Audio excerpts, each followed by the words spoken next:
এসো আমার বিশ্বস্ত বন্ধু, আমার দিদারে এসো। খোদা তাআলা জনাব অখুনাতুনকে সহি সালামতে রাখুক। মহামান্য বাদশার ফরমান পালনের অপেক্ষা রয়েছে। কোন বাদশা? বোঝা তো খোদাবান তোমার কাঁধেই তুলে দিয়েছে, আমার কাঁধে তো নয়। তার প্রকৃত বাদশা তো তুমি। তিনি তোমাকে মিশরের জনগণের নাজাতের জন্য পাঠিয়েছেন। তো প্রিয় ইরানুস, কেমন আছো? শুক্রিয়া আলী জনাব, খোশামদিদ। জনাব ইউজারসিফ দেখছি কাউকেই ভোলেননি, সবাইকেই মনে রেখেছেন। ভুলে যাওয়া আমার রীতি নয়। আপনাদের নিকট হাজির হয়েছে এ কারণেই, রাজ্যের বর্তমান বিষয়াদি নিয়ে আপনার সঙ্গে আলোচনা করতে চাই। হয়তো মিশরের 7 বছর দুর্ভিক্ষ ও গমগুদাম জাতকরণের বিষয়ে কথা বলবে, কিংবা হয়তো কৃষক ও সহায় সম্বলহীনদের বিষয়ে, অথবা খাদেম ও তাদের স্বেচ্ছাচারিতা বিষয়ে। এই খাদেমের উপরে যে সমস্ত দায়িত্ব অর্পণ করা হয়েছে তার বাইরে তো আমার কোনো কাজ নেই। নিঃসন্দেহে আমার নিকট এটা গুরুত্বপূর্ণ। অন্য সময়ের জন্য মিশরের অব্যাহত কাজগুলো বাকি থাকুক। আজ এক ভিন্ন খোয়াব দেখেছি তোমার জন্য আমি। কিন্তু গুদাম তৈরি এবং গম গুদামজাতকরণ এবং ইবাদতখানার খাদেমদের চক্রান্ত বিষয়ে আমার কিছু বলার ছিল। আমার বিশ্বাস তোমার মন্ত্রণালয় সম্পর্কে যেমন অভিজ্ঞতা আছে, তদ্রূপ খাদেম ও তাদের চক্রান্তের ব্যাপারেও। পরবর্তীতে এইসব বিষয়ে কথা বলবো। আপনি বরং আমুন ও তার খাদেমদের বিষয়ে পরিকল্পনা করুন, আর আমরা আপনার জন্য পরিকল্পনা করছি। শুধু শুধু চিন্তা করে মাথা ভারী করবেন না। আমরা সিদ্ধান্ত নিয়েছি তোমার এই একাকিত্ব ও চিরকুমারত্বের অবসান ঘটাবো। তার মানে আসল কথা হচ্ছে এই, আমি এখন পর্যন্ত আমার বিয়ে নিয়ে কিছু ভাবিনি। আমি তোমার কাছে প্রস্তাব করছি, এখন থেকে তুমি এই বিষয় নিয়ে ভাবা শুরু করবে। একাত্মবাদী খোদার ইবাদতকারী আতুনের ইবাদতখানার মহান খাদেম কনুসাসের এক সুন্দরী কন্যা রয়েছে, তার নাম ওয়াসানাত। তাহলে বান্দাকে মেনফিস থেকে তলব করার এই কারণ। আপনি আজই মহান খাদেম জনাব কনুসাসের নিকট যাবেন এবং তার কন্যাটিকে একবার দেখে আসবেন। এত তাড়াহুড়া করে? কেন নয়, ওয়াসেনাত সুন্দরী এবং একাত্মবাদী খোদার পূজারী। হ্যাঁ,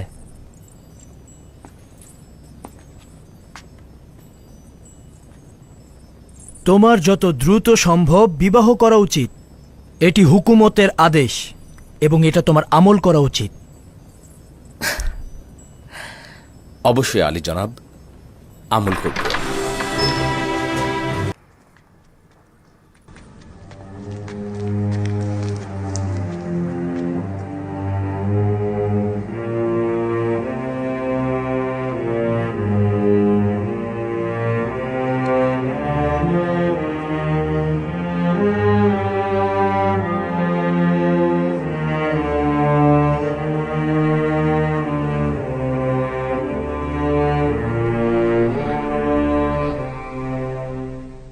আমি বৃদ্ধ এবং অসহায় হয়ে গিয়েছি, তাই না?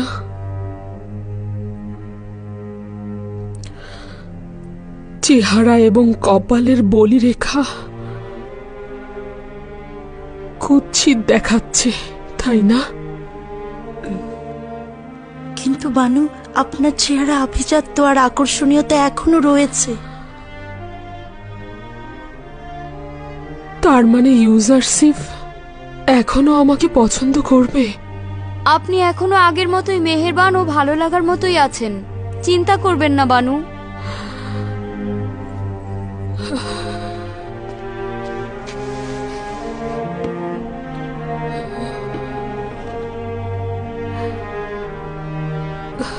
না, ইউজারসিফ অত্যন্ত সুদর্শন জওয়ান।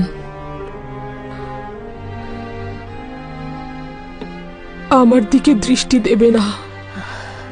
15 বছর কান্নাকাটি আহাজারি করলে পাথরও গলে যায়, কিন্তু আপনি তো আপনার জীবন যৌবন সব দিয়ে দিলেন। আমি শুধু আমার যৌবনই তার জন্য বিসর্জন দিয়েছি। হায় আফসোস, যদি আমার জানটাও তার জন্য বিলিয়ে দিতে পারতাম। আমি যন্ত্রণা পাচ্ছি এ কারণেই যে সে জানে না তার বিরহে আমি কতটা কাতর। যদি সে জানতো, যদি জানতো।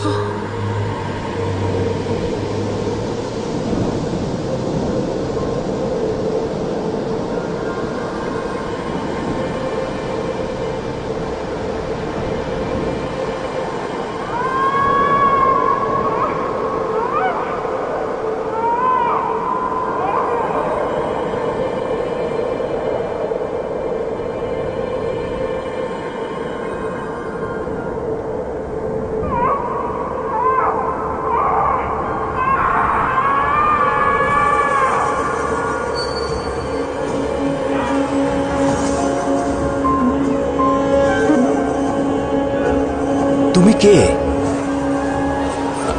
আর আমার কাছে কি চাও?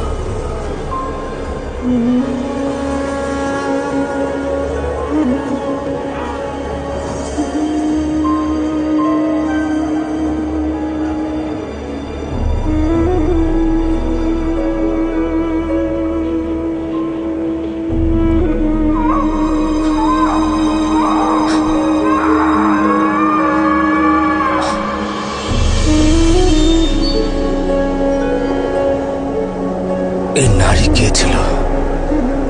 আমার কাছে কি চাইছিল? কেন তার চেহারা চিনতে পারলাম না?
Puedo ver que todas estas personas están muy eufóricas. Este es un gran día, Yuzarsif. Un gran día para el Imperio.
গতরাতে আপনার চেহারায় গভীর দুশ্চিন্তার ছাপ দেখেছি।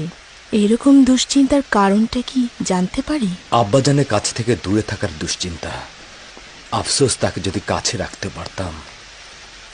30 বছরের মতো হলো আমি তার কাছ থেকে দূরে রয়েছি।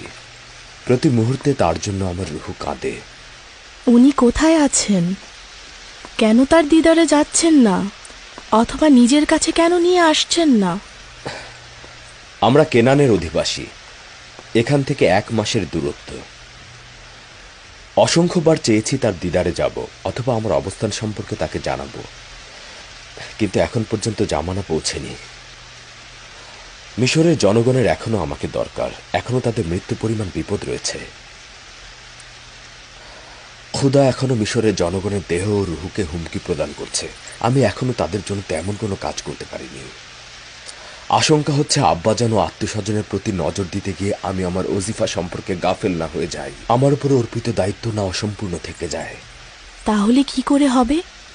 ওখানে আপনার পিতা ও আত্মীয় স্বজন আছে, তাদের পাশে থাকা আপনার কর্তব্য। একদিন তো তারা অবশ্যই মিশরে আসবেন। সেই দিন পর্যন্ত বিরহ বিচ্ছেদ সহ্য করা উচিত। আর একথাও সত্য যে আমি আমার অবস্থান সম্পর্কে যদি আব্বাজানকে অবহিত করি, তাহলে আব্বাজান আমার ভাইজানদের ভুলের জন্য তাদের অভিশাপ দেবে। বিশেষত আমি জানি যে বনি ইসরায়েলেরা এখনো ঘুম থেকে জাগ্রত হয়নি।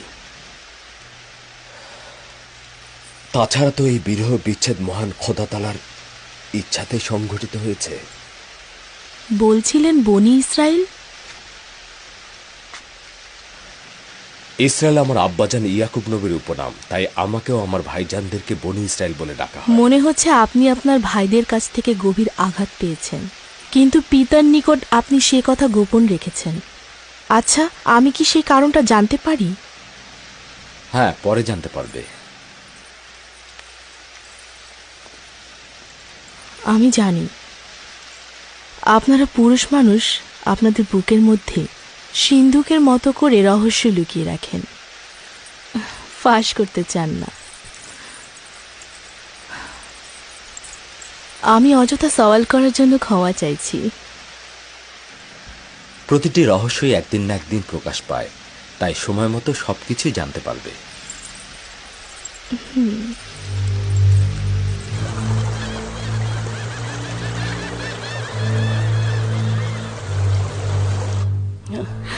কয়েক বছর আগে আপনাকে বলেছিলাম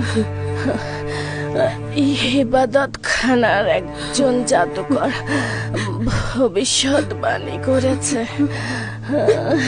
ইউজাসিফ আপনার ঈমানকে বিপদে ফেলে দেবে।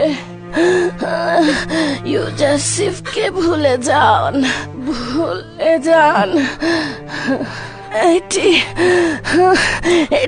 আপনাকে অসংখ্যবার বলেছি, কিন্তু আপনি আমার কথা পাত্তা দেননি।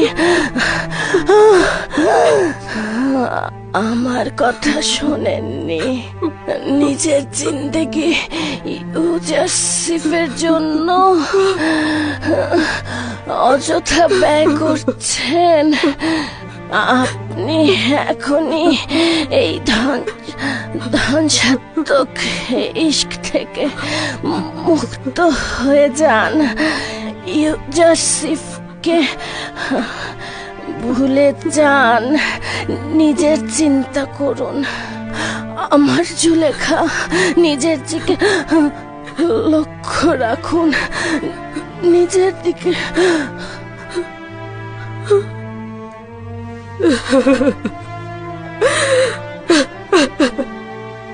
আমাকে একা করে দিয়ে তুমি চলে গেলে। তুমি আমার পরম সত্যবাদী বন্ধু ছিলে, আমার খাদেম ছিলে, আমার মাতা ছিলে তুমি। এখন আমি আমার কষ্টগুলো কার কাছে বলবো? খোদার দোহাই বানু, শান্ত হন। তুমি সর্বদাই আমার ছায়া সঙ্গী ছিলে, এখন আমি ছায়াহীন হয়ে গেলাম। ধৈর্য ধারণ করুন বানু, আপনার শরীরের অবস্থা ভালো নয়। ইউজারশিপের বিচ্ছেদ বেদনা কি আমার কম ছিল যে তোমাকেও চলে যেতে হলো? খোদাগণ, তোমরা কোথায় আছো? কেন তোমরা কারিম আমার থেকেও বেশি মৃত? এত নিশ্চুপ কি করে থাকছো? কেন আমার ব্যথা বেদনা আরো বাড়িয়ে দিচ্ছ? যাও, কারিম আমার কফিন প্রস্তুত করো। আমি কি করে সহ্য করব?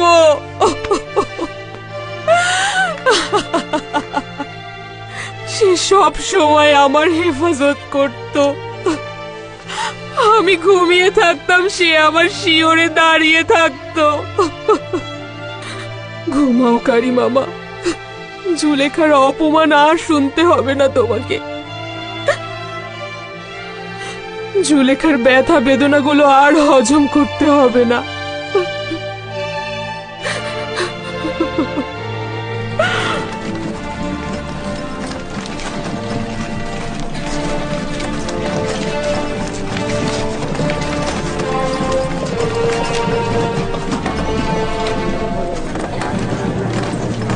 আচ্ছা, এই কফিনটি কার?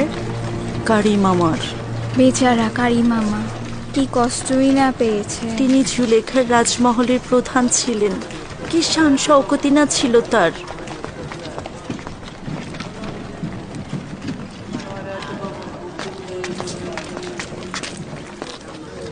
তার মানে রাজমহলে কেউ নেই? তা বলতে পারবো না, তবে দারুণ সুযোগ। এই সুযোগ কাজে লাগাতে হবে। চল চল।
আফসোস, এটা নেওয়া যাবে না।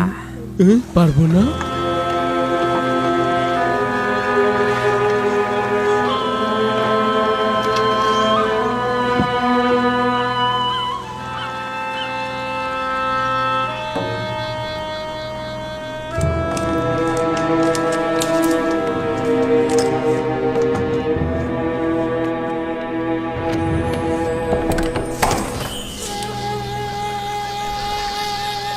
তোমরা ফিরে যাও, রাজমহল ফাঁকা।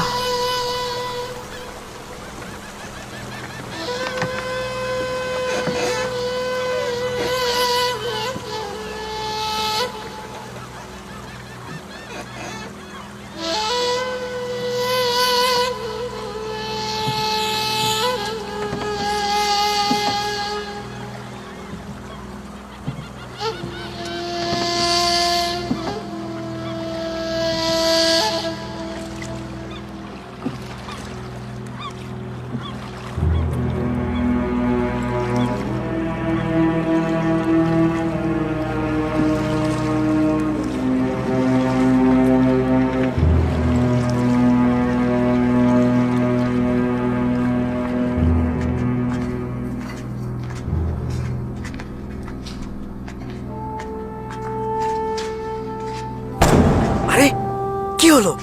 শব্দ করছিস কেন? আস্তে। এইটা পুঁতিপাড়ের রাজমহল নাকি পেত্তাতাদের?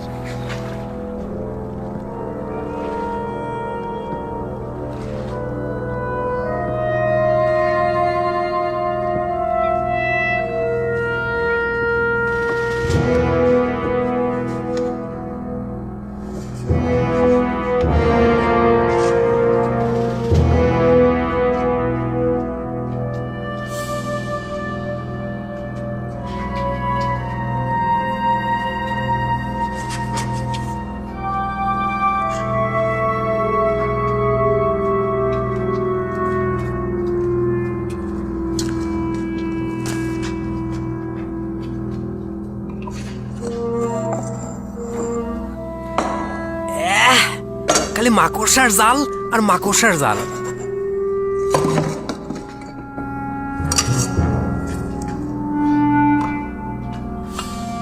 চল চল, এখানে কিছুই নেই, চল। আয়, আয়, আয়।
এখনই তাকে কিছু বলবার দরকার নেই, এতে তার দুশ্চিন্তা বৃদ্ধি পাবে। যদি পরে বুঝতে পারে আমাদের বিপদে পড়ার সম্ভাবনা আছে।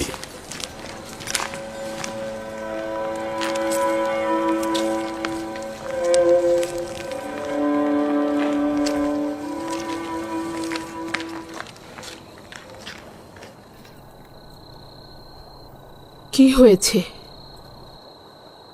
এখানে কেন দাঁড়িয়ে আছো?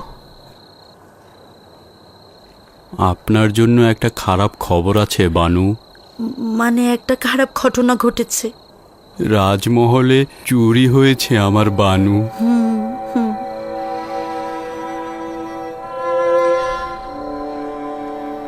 কোনো নতুন খবর নয়, চুরি তো হয়েই যাচ্ছে।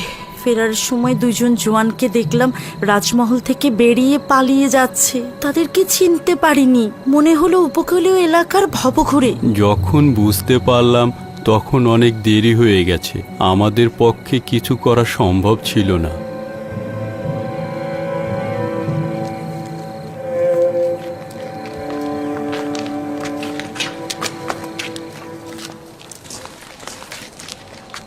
আমাদের একজনের উচিত ছিল রাজমহলে থাকা। হ্যাঁ, এই জায়গাটা খালি রাখা একদম উচিত হয়নি।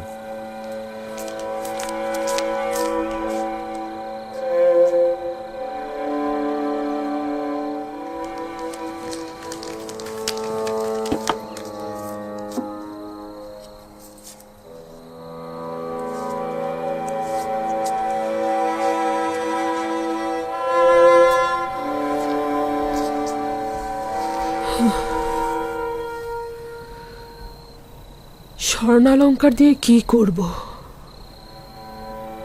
নিজেকে কার জন্য সজ্জিত করব? ইউজারশিপের জন্য?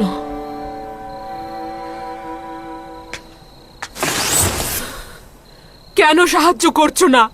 তুমি কি মিশরের মহান খোদা আমুন নও?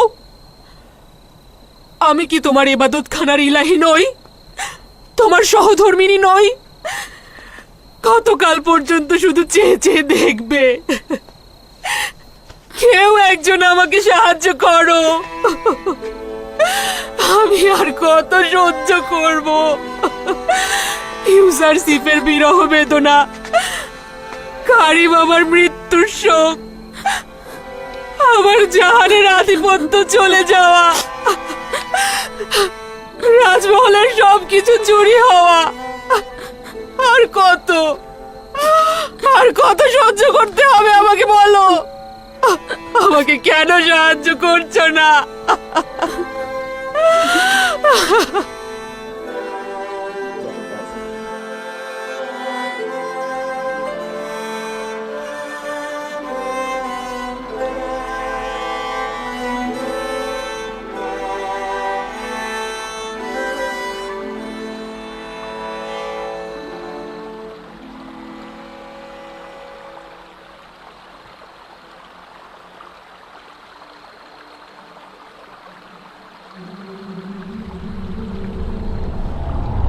ইউজারশিপ,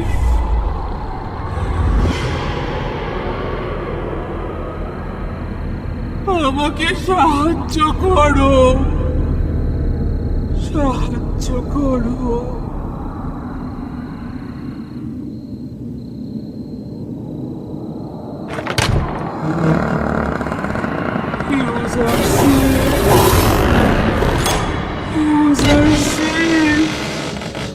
আমাকে সাহায্য করো,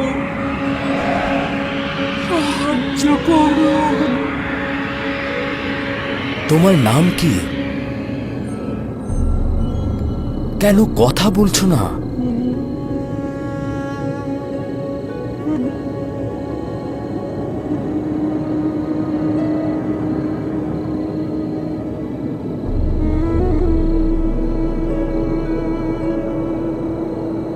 ইউজারশিপ, আমাকে সাহায্য করো। তুমি কে? সাহায্য করো আমাকে। আমার কাছে কি চাও? ইউজারশিপ, ইউজারশিপ।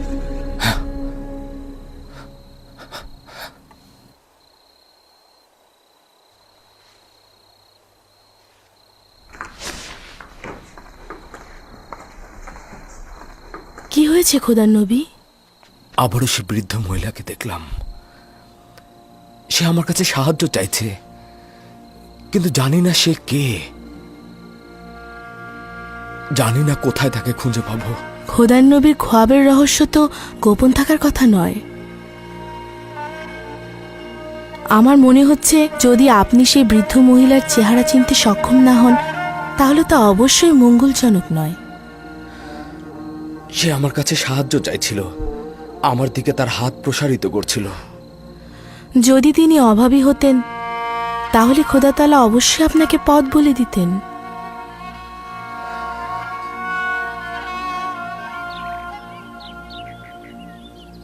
এই অভাবী কে? কোথাকার অধিবাসী? কোন শহরের?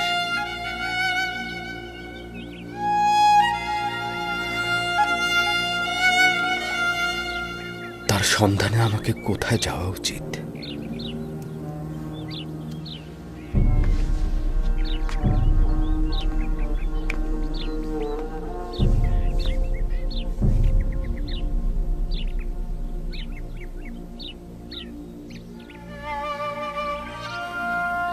হে খোদা তাআলা, না জানি এ বেখবর থাকা অপরাধ হিসেবে পরিগণিত হয়, আর এই অপরাধে হতে পারে তুমি আমার উপর নারাজি হবে।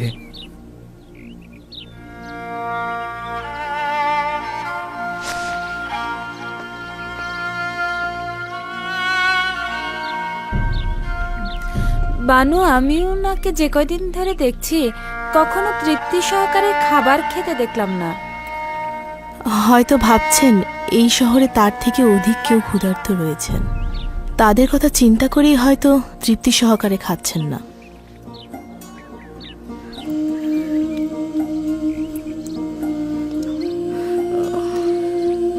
বানু, বানু কি হয়েছে আপনার?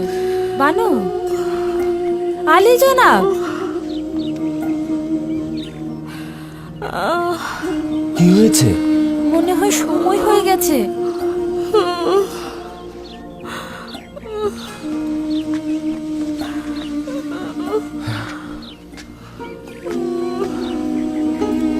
আলী জনাব, ধাত্রীকে খবর পাঠান।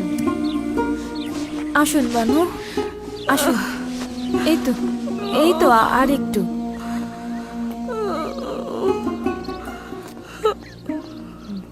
বসুন এখানে। এই তো, বসুন বসুন বানু, এখনই ধাত্রী চলে আসবে।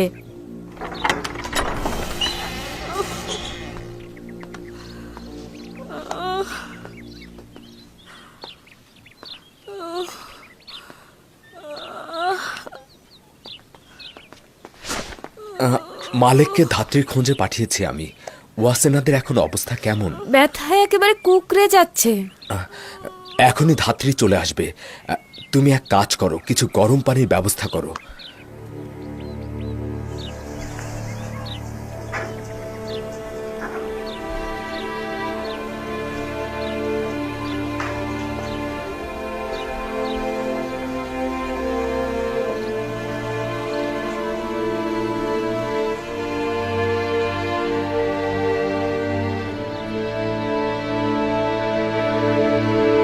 আমার সন্তানকে দেখে রাখবেন, আমার ইউসুফকে দেখে রাখবেন। ওদেরকে কখনো অবহেলা করবেন না। মায়ের অভাব যেন ওরা বুঝতে না পারে, কথা দিন।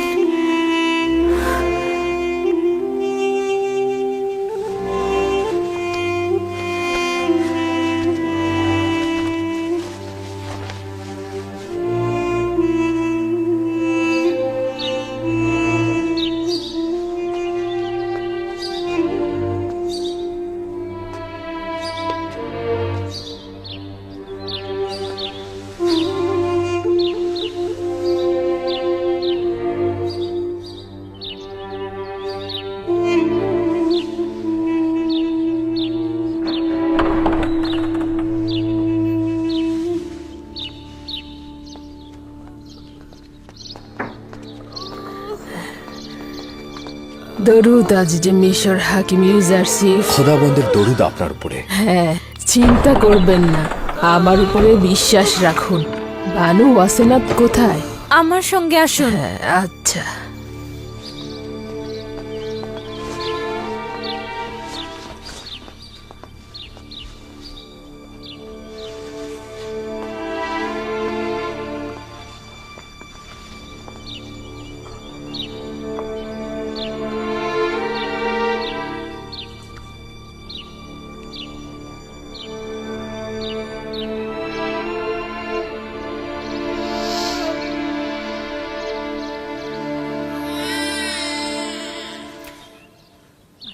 আলী জনাব, আপনি কন্যা সন্তানের জনক হয়েছেন। কন্যাটি দেখতে তার পিতার মতোই হয়েছে। ওয়াসেনাদের হাল হাকিকত এখন কেমন? সে সুস্থ আছে তো? তারা দুজনেই ভালো আছেন।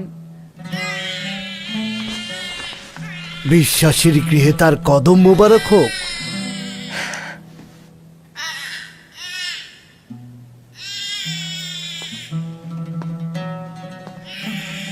জনাব ইউজারসিফ, বেশ কয়েকবার আপনার গলার এই মুহূর্তটার দিকে লক্ষ্য করছি। আপনি এটা স্পর্শ করে প্রশান্তি অনুভব করছেন। এটা আসলে কি? এটা মৌদ নামক মোহর, যা আমার নামে লেখা হয়েছে। মৌদ? এটা সেটাই যার মাধ্যমে সকল আম্বিয়া তাদের কষ্ট ভুলে লক্ষ্যে পৌঁছে যান। খোদা তাআলা সকল প্রতিনিধির আশা আকাঙ্ক্ষার প্রতিফলন ঘটান।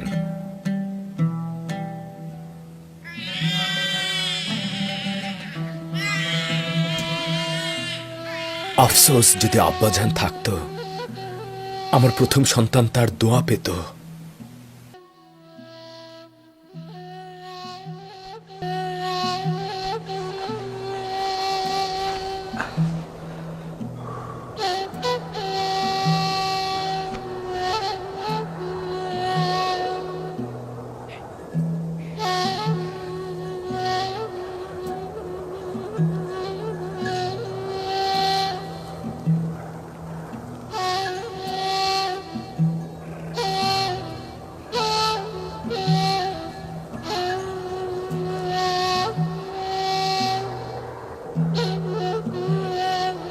আব্বাজান, ভেড়া চড়ানোর জন্য আপনার এখানে থাকবার দরকার নেই।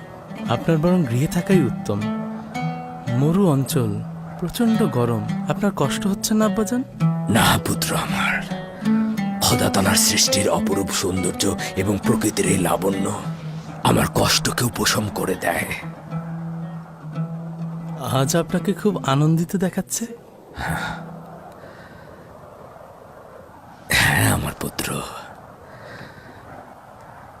তবে জানি না আমি কেন। মনে হচ্ছে আজ ইউসুফ আমার মতোই আনন্দিত।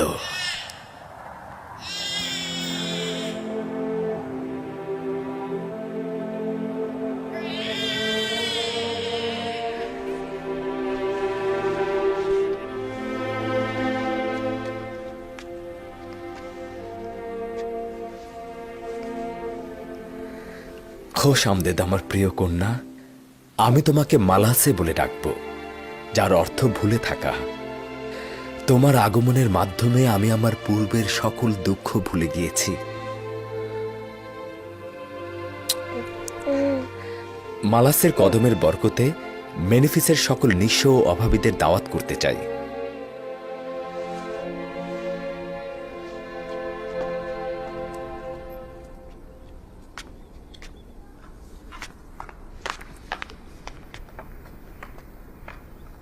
তমা,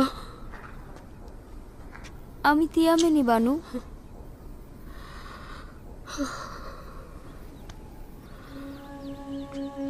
আমি ঠিক মতো দেখতে পাচ্ছি না, সবকিছু অন্ধকার লাগছে।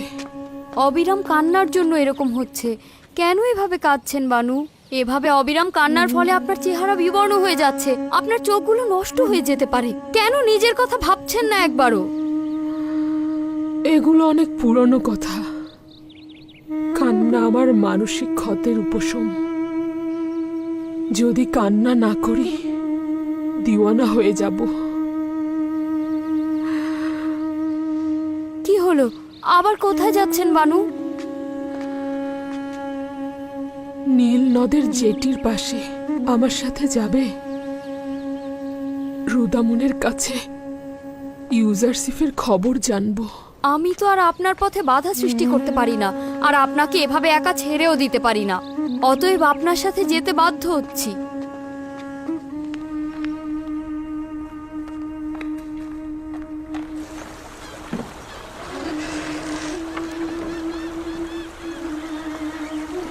দরুদ বানু জুলেখা। তুমি কি বলতে পারো রুদামুনকে কোথায় পাওয়া যাবে? শামাত, তিনি সর্দার হরিনহোপের সাথে উত্তর মিশরের হিত্তিদের বিদ্রোহ দমনে গেছেন। কবে ফিরে আসবে বলতে পারো? না, আমি তা জানি না বানু।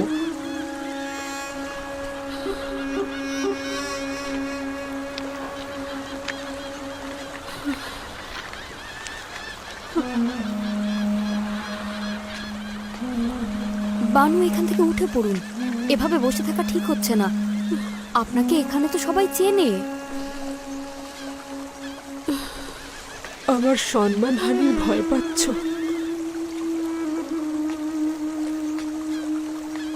আমার লজ্জা শরমের আর কি বাকি আছে? আমাকে অবজ্ঞা করার গল্প এখন জনগণের মুখে মুখে।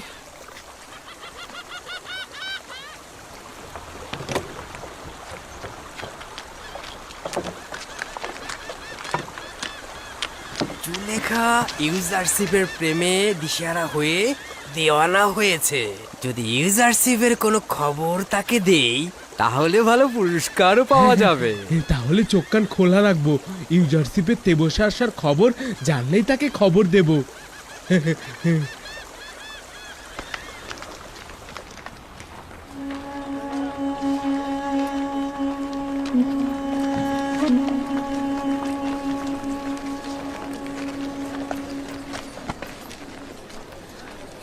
বেচারা জুলেখা।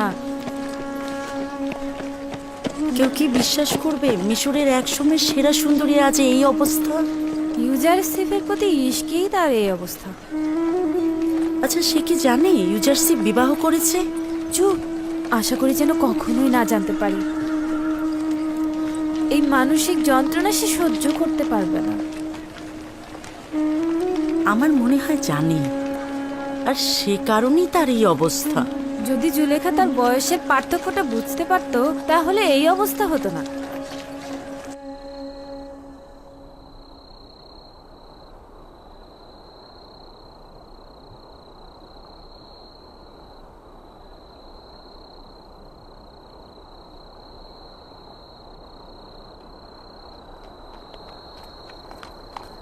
সঠিকভাবে দাঁড়াও, প্রস্তুত থাকো।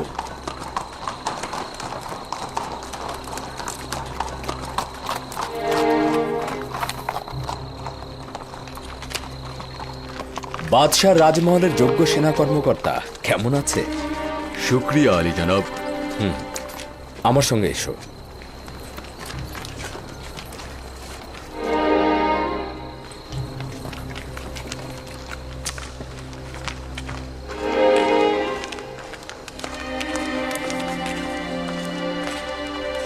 কি হয়েছে আজিজে মিশর জনাব ইউজারসিফ, হঠাৎ করে অসময়ে রাজমহলে?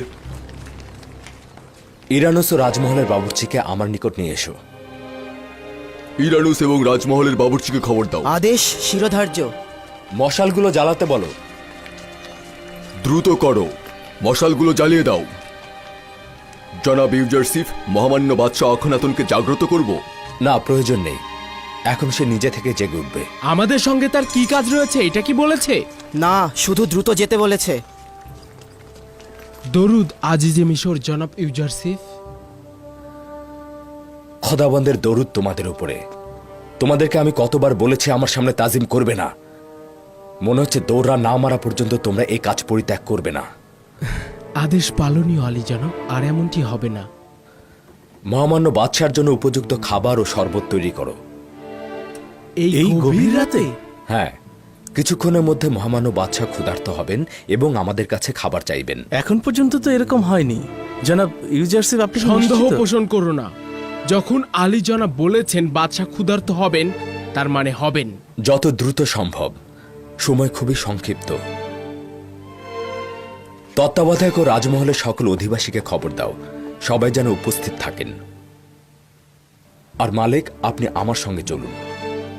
রাতের খাবার অর্ধেক রয়ে গেছে, সাথে কিছু ফল প্রস্তুত করি, তাতেই মনে হয় হয়ে যাবে। হ্যাঁ, এটাই যথেষ্ট হবে। বাদশাহ এর থেকে বেশি আর খাবার খাবেন না। এইটার অর্থ হচ্ছে বাদশার জরুরি তলব। এই অসময়ে আমি এমন ক্ষুধার্ত কেন? এইরকম তো এর আগে কখনো হয়নি। ঘুমানোর আগেই তো খাবার খেলেন। এমন নয় তো যে গুরুতর কিছু? আমি কি সিনেহকে খবর পাঠাবো? না, দরকার নেই। আমার এই ব্যথা শুধুমাত্র ক্ষুধা থেকেই হচ্ছে।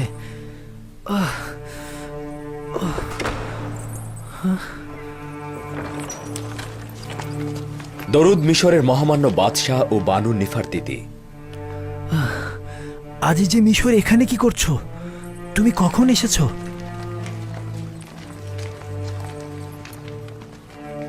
মহামান্য বাদশাহ নিশ্চয় ক্ষুধার্ত। খাবার কিছু আছে, ক্ষুধার জ্বালায় মরে যাচ্ছি।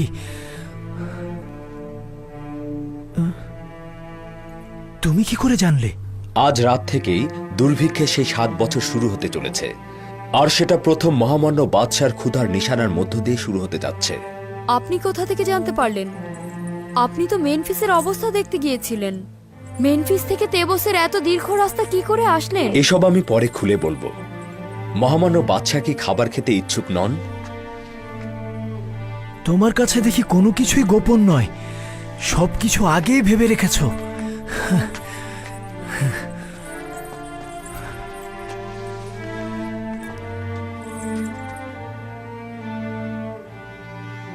আজ রাত থেকে মিশরে 7 বছরের দুর্ভিক্ষ শুরু হলো। আগামীকাল থেকে মিশরের জনগণের জীবনযাপনের ব্যয় কমিয়ে আনা উচিত। আর আমি এই খবরটি দেবার জন্য আপনার নিকট এসেছি। তোমার যে পদক্ষেপ গ্রহণ করা উচিত তুমি সেটা করতে পারো। মহান খোদাতালার নিকট এই বিপদ থেকে উত্তরণের জন্য সাহায্য চাইছি, যেন এই ভয়াবহ দুর্ভিক্ষ সর্বোত্তম উপায়ে মোকাবেলা করতে পারি।